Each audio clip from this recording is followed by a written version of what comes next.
Every once in a while, you come across a piece of media that truly rocks you to your core. In this day and age where we constantly digest different movies, shows, games, even TikToks, it's those that truly hit our soul that stick out amongst the crowd. Those gems are why we spend time consuming media. Against all the brainless, awful stuff, the few diamonds make it all worth it. RRR is one of those movies. A movie so magnificent, it made me rethink all media I had ever seen before it. And there's a chance you've never even seen it, and today I'm here to show you why that is a shame.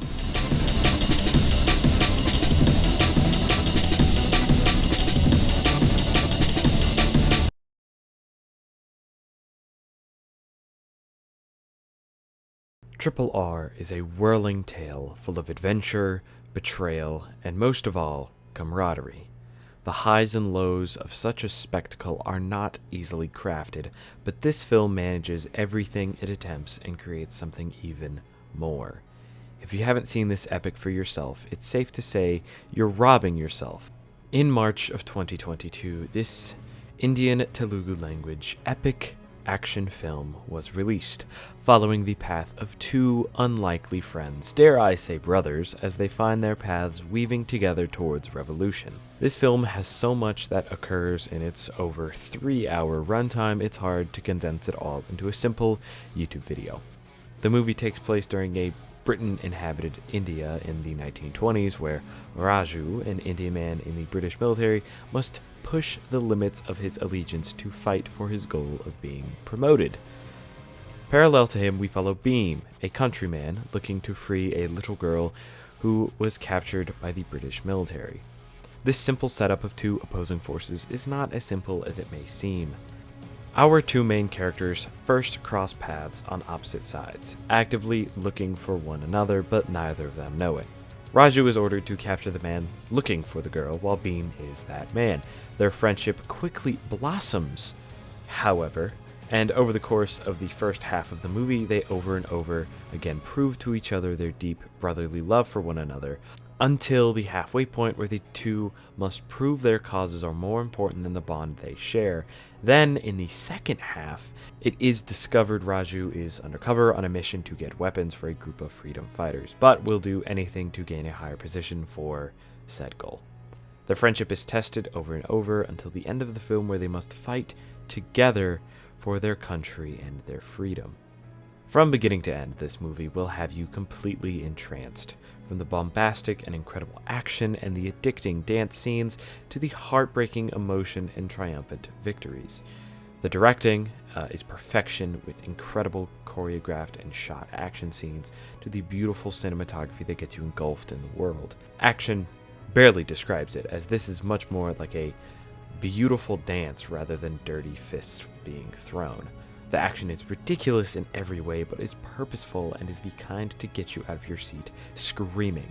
That feeling of adrenaline is more thanks to how invested you are in the characters, however. The characters that are doing crazy flips and kicks.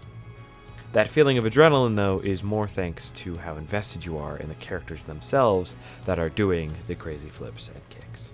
Never have I seen such a well-executed story of non-blood brotherhood. The two main characters, Raju and Beam, immediately bond and have such a natural charm and insatiable chemistry. Though they are set up as complete and utter enemies due to the nature of their first meeting, they don't realize this and come together to save a little boy, starting an immediate camaraderie. Throughout the film, as they learn the truth and the fact they stand on opposing sides, their friendship shines through, and you feel the utter pain as they must fight and torture one another. The first section they spend growing as brothers makes all the pain and sorrow hurt so much more and feel so much more personal.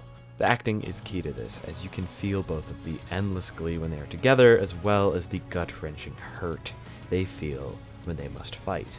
This bond between the two is the heart and soul of the film. One of the best examples of this is the dancing scene. In Western media, a full 5-minute dance scene in an action-packed drama would feel incredibly out of place, and let's be honest, most likely done horribly. However, in this, the movie would not be the same without it. It's a scene where the two do a traditional Indian dance to a huge crowd of rich British royals. Eventually, all of the British join in, and it becomes a great demonstration to one of the themes of this tale, how we're not that different after all, as cliche as it might sound, and in fact, there's no need to try and westernize this culture. It also feels incredibly natural within the confines of the narrative and doesn't feel forced or silly at all. It entraps you and you too feel like you should get up and dance with them. I've never gotten goosebumps from a dancing scene as an adult until I watched this movie. Along with the dancing, there's many instances in this movie where a character will sing, almost as if it were a musical of sorts. Again, this would seem very out of place, I think, in a typical Western movie with this level of severity, and in many Western media, the singing would have no real plot relevance. Here, however, this is far from the case. The singing in every instance has great thematic and plot relevance. In one of the most powerful scenes in the film, Beam beautifully sings a song about triumph and perseverance as he is publicly tortured by Raju. The torture is brutal and hard to watch, but his song inspires the people to revolt and inspires Raju to discard this dirty path towards revolution and instead take the right path, the way Beam would do it. The themes and motifs throughout the movie are another aspect, begging for praise. The fire and water dynamic and parallel that is continuously brought up and used to enforce the story is just one example. This also shows the larger allusion to mythology this movie depicts, with ancient warriors of freedom, of course, symbolizing the revolution the two brothers bring. Over and over, this movie pushes the feeling of love and freedom that its characters too feel. There are few words in the dictionary that can be used to truly describe such a film as this. It's the kind of movie when you finish and you just sit there, staring as the credits start to roll in pure awe. It's perfect to watch with a group of friends as you all scream and cry together, the emotional roller coaster that is this tale. I watched this movie with all of my film major friends, a bunch of stuck-up film nerds, and they loved it, of course, because what's not to love? This movie is such an addicting and enthralling tale that when it ended, we all sat and discussed how it was simply one of the greatest and most well put together movies and stories we've ever seen. It could easily rank up into your top 10 movies, just as it has mine. There's not a single minute you could take out of this epic tale that wouldn't actively detract from the whole. Rarely is that the case, especially in such a long runtime spectacle. If you don't believe me with all my big fancy words, let me grab a few dear friends of mine to try and convince you to watch this movie. And if you have seen it, enjoy their lustful ramblings of this masterpiece.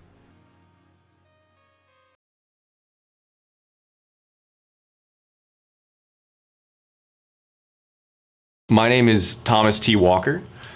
I am a RRR fanatic. About 3 years ago, I was diagnosed with cancer, and it was a hard fight. I thought I was going to lose at one point, and my nephew, who he's just into some stuff, but he showed me, he was like, "Yo, I got this like Bollywood movie I want to show you, right?"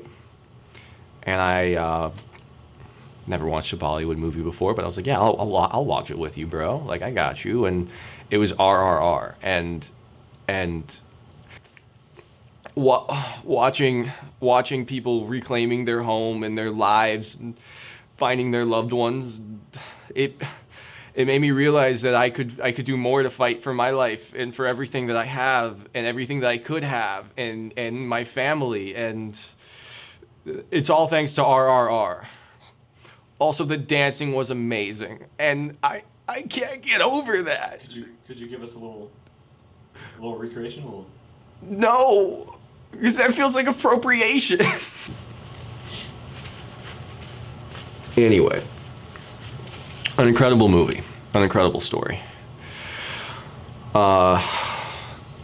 Two men forging a friendship, fighting a war. Arguably one of the biggest wars on terror of all time. Hello, my name is Edward Pumperdink. I hail from Egg McMuffin Lane, down the street from Worcestershire Lane. It's in the United Kingdom.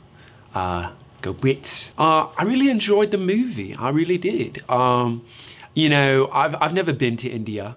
I really don't know all that much about the history behind India and Britain's involvement in that. But I really enjoyed it. The two main characters, they were really intriguing. However, I do feel like it's quite unrealistic.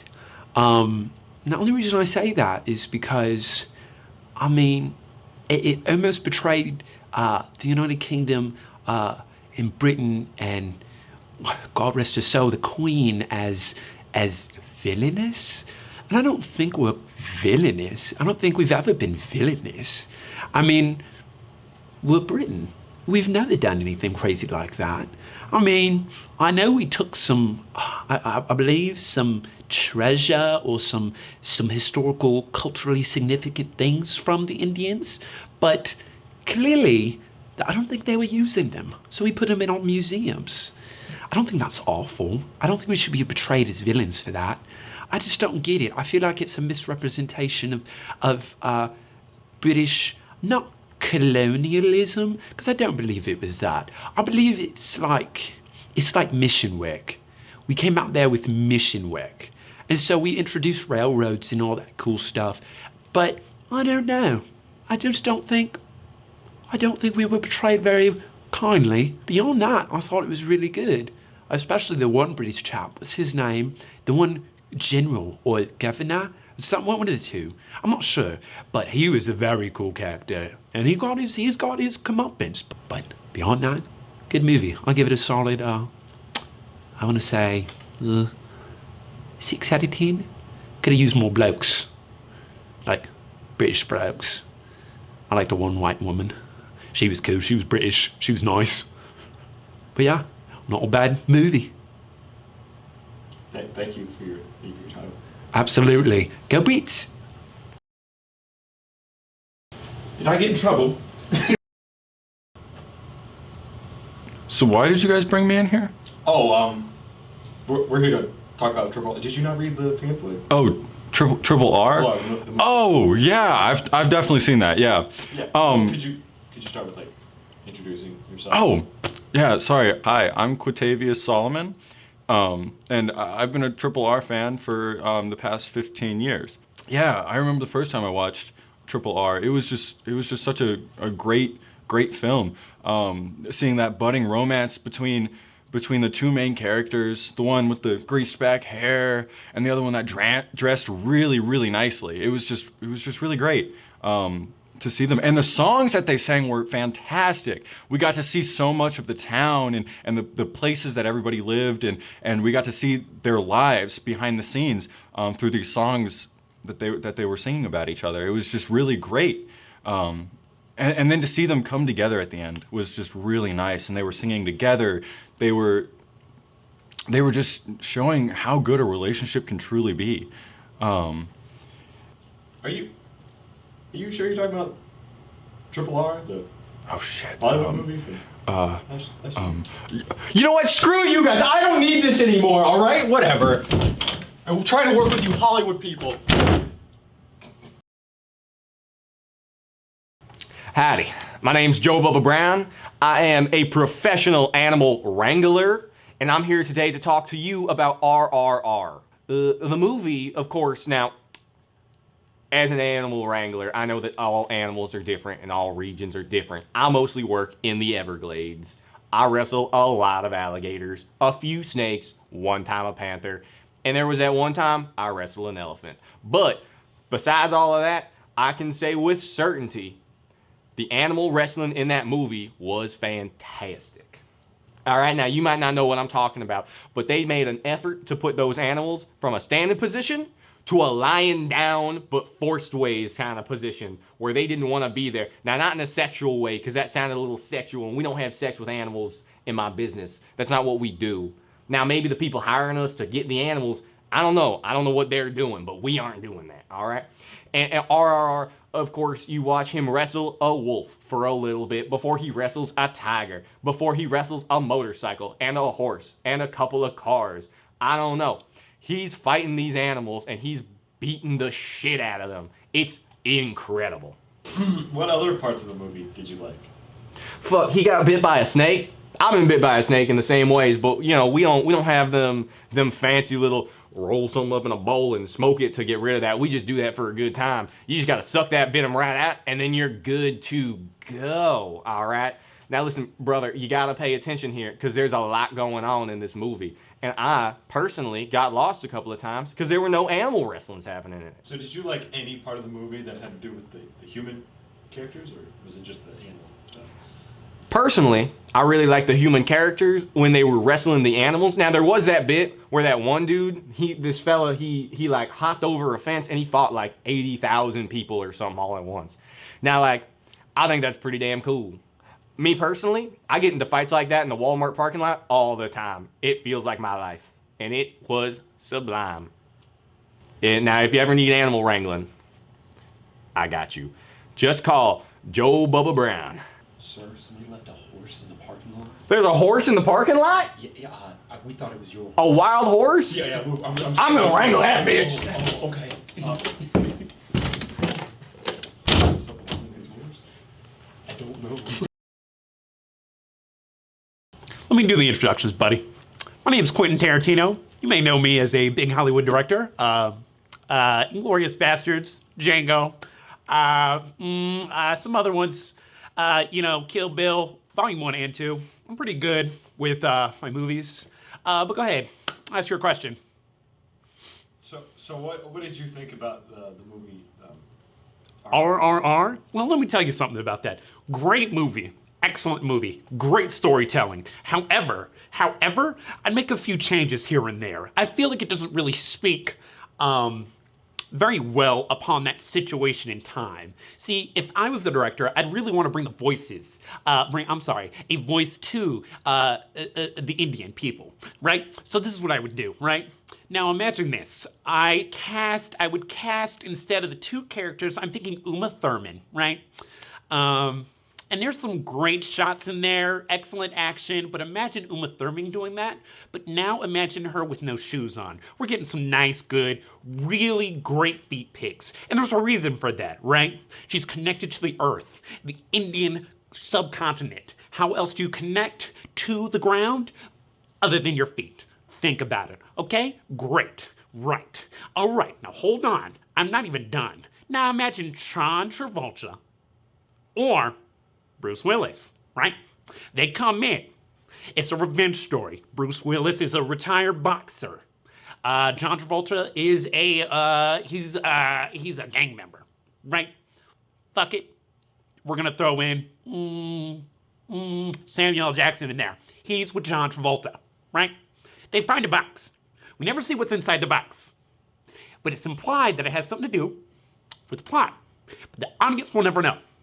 That's what I would change about RRR. Now, however, if that doesn't suit your need, we're going to switch it. Now, imagine Uma Thurman with a sword. Yeah? You see what I'm saying? Hold on, put her in her yellow jumpsuit? Oh, that's crazy. That's Hollywood. That's Hollywood. All right? So we wanted to know what you liked about the movie, not what you would change about it. I like... Honestly, I can't think of anything right now. I just think it needed more feet pics and more Uma Thurman. Yeah. And I would have put myself in the movie too. I don't think you guys really are appreciating that I took time out of my day to be out of here. I'm sorry, buddy. You guys talking over there? I'm sorry? I'm sorry? Can I get an autograph? Can you get a fucking autograph, buddy? On my feet? On your... Yeah, absolutely. Yeah, hey, my name is Peter Ness. My friends call me Skinny Pete Ness. And before RRR, me and my father were actually on really bad terms. He caught me smoking dope, selling it out my bedroom window, He kicked me out of the house when I was 14, and I've been living on my own ever since. So I go to the theater because my friend said to me, you know, Skinny Pete, we got to see this movie. It's sick. And I was like, all right, man. Yeah, let's go. So we go into the theater. We sit down to watch the movie, and just seeing those scenes of when the two main characters were, you know, in the beginning when they first met, they were rescuing someone, and they had that whole bridge scene where they're swinging on flags underneath, meeting in the middle, coming apart again. We see that throughout the whole movie, you know? This coming and going. And I realized deep down that that's just how my life is. You know, it's a coming and going. That's how all of our lives are. So you're saying Skinny Pete Ness comes and goes? Yeah. That's exactly right, man. Yeah, Skinny Pete-ness comes and goes. What can I say? I realized that, you know, Skinny Pete-ness had gone. And it was time for Skinny Pete-ness to come. So you know what Skinny Pete-ness did? Skinny Pete-ness came to his dad. And now we're on talking terms. You know, I come to him with all of my problems. I come to him all the time. Skinny Pete-ness has just really been coming a lot lately because he did a lot of going in the past, you know? And he's over the going part. It's time for him to go back into the coming part. So Skinny Pete-ness also has a mom. And you know what Skinny Pete-ness is gonna do after this? You've talked him into it, sir. Skinny Pete-ness is gonna come to his mom. That's right. We're not selling that. What? We're not asking that. You don't want Skinny Pete-ness to come to his mom? You want Skinny Pete-ness to go from his mom? No. Skinny Pete-ness has done that too much. It's time for Skinny Pete-ness to be on the straight and narrow and to come to his mom. I think that's the new way of life that everybody should be a part of, is to stop going and to start coming.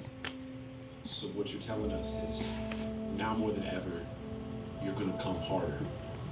I think that's exactly what I'm saying. I think after this, not only has my life been turned around, but after this interview, you guys have really made me feel like I need to come harder than I have ever come before. So you're saying we should come together? I'd like to come. I think we as a planet should truly start coming together all over each other. I really do. I really think that's the new motto of our planet is come together or come separately.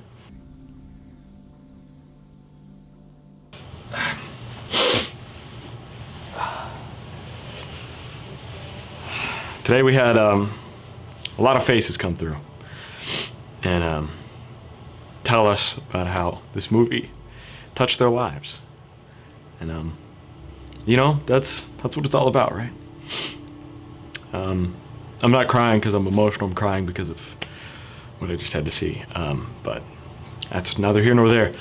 I hope everybody took something from this and how just one single piece of media can change your life and help you come to new places in life.